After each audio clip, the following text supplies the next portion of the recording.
Ideji ogbugbo omeleke na-abali orie mba ome ka ntị nụ ọmụmụ bịale. Ana m anụ ka ị na-ebe na ntị adịghị echi m.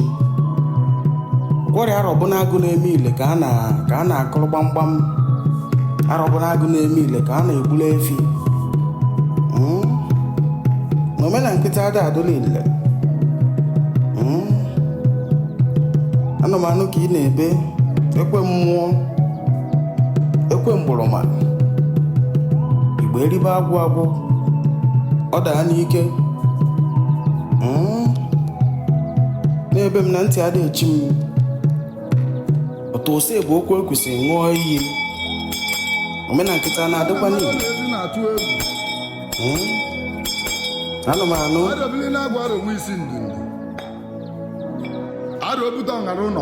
dịka o jebutere ozi ọzọ.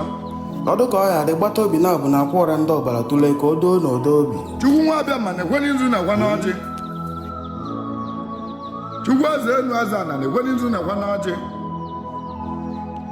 Chukwu mala onye ọja eke ma onye ije ka ekoro mmalị. Ọgba ọgụ nwa ogbenye. Chukwu eze ndị eze ọ ga-ala bi n'igwe ọgọdị a na-akpụ n'ala. Alịa kwana nga ele eji alịa tala mmanwụ sị gị gbata ọsọ na chi ụtụtụ evoruwo.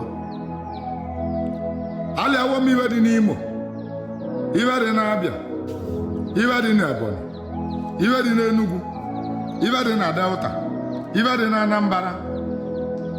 Ọra ndị ugwu na ọra ndị nta omenala Igbo niile. A sị m unu maazị ni nke onye chiri nyazelu nze ọkpala nọ. Ogbuevi ogbu anyị